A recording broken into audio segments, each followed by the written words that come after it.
Hello, good morning everybody. Welcome to my channel. ఈరోజు నా మెన్యూలో జీరా ఆలు ఉందండి. సింపుల్గా తెలంగాణ స్టైల్లో చేస్తాను. నేను ఏది చేసినాను జీరా ఆలు. ఏంటంటే నేను జాబ్ చేస్తుంటాను. ఆ వర్క్ లేని టైంలో ఇలా డిషెస్ చేస్తూ ఉంటాను. యాక్చువల్లీ నేను హోటల్ ఫీల్డ్లో జాబ్ చేసినాను కనుక నాకు వంటలు అన్నీ బాగానే వస్తాయి. ఏం లేదు, ఈరోజు జీరా ఆలు కోసం ఒక 3-4 ఆలు కూడా ఉడకబెట్టుకోండి. ఆ తర్వాత ప్యాన్ మీద నూనె పోసుకొని పచ్చిమిరపకాయలు వేసుకోండి. ఏం లేదండి, వంట అనేది నా ప్యాషన్. నా దగ్గర ఎక్విప్మెంట్స్ అన్నీ పర్ఫెక్ట్గా మీకు కనబడవు, కానీ మ్యాక్సిమం మేనేజ్ చేస్తాను నేను.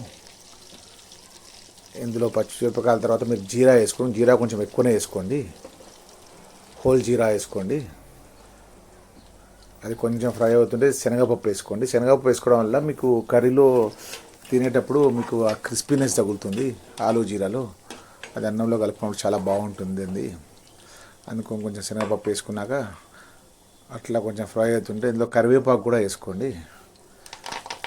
కరివేపాకు వేసుకుంటే అది కూడా కొంచెం క్రిస్పీ కావాలని ముందే వేస్తున్నాము. ఇప్పుడు మీరు చేసుకునే కర్రీ ఏంటంటే మీకు రొట్టెల్లో కానీ అన్నంలో కానీ దేనికైనా మీరు కలుపుకొని తినొచ్చు. ఈ తర్వాత మీరు పక్కన ఉడకబెట్టుకున్న ఆలుగడ్డలను వేయండి. వేసి కొంచెం కలుపుకోండి. ఆ తర్వాత కొంచెం పసుపు, నార్మల్గా మీరు అన్నీ వేసే ధనియా పొడి, కారము, ఉప్పు, జీలకర్ర పౌడర్, ఈ విధంగా అన్ని మసాలాలు వేసుకోండి. ఒకదానికొకటి మీరు మసాలాలు వేసుకోవడం వల్ల మీకు ఆలు మీద కోటింగ్ వస్తుంది. కొంచెం అల్లం వెల్లిగడ్డ పేస్ట్ కూడా వేసుకోండి. వేసుకొని అన్నీ బాగా కలుపుకోండి మిగతా మసాలాలన్నీ. ఇంకేంటంటే ఎక్కువసేపు ఉడకాల్సిన అవసరం లేదు. కొద్దిసేపు మసాలా నూనెలో తొందరగా ఉడికిపోతుంది అన్నమాట.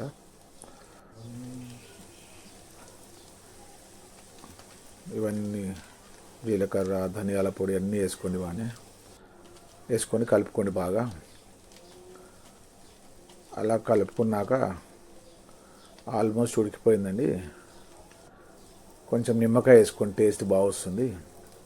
నిమ్మకాయ పిండి వేసినామంటే ఆల్రెడీ మన జీరా ఆలు రెడీగా ఉంది. కొంచెం గార్నిషింగ్కి మీరు కొత్తిమీర వేసుకోండి. కొత్తిమీర వేసుకున్నాక బౌల్లోకి సర్వ్ చేసుకోండి. ఇదండి ఈరోజు మన ఆలు జీరా తెలంగాణ స్టైల్లో.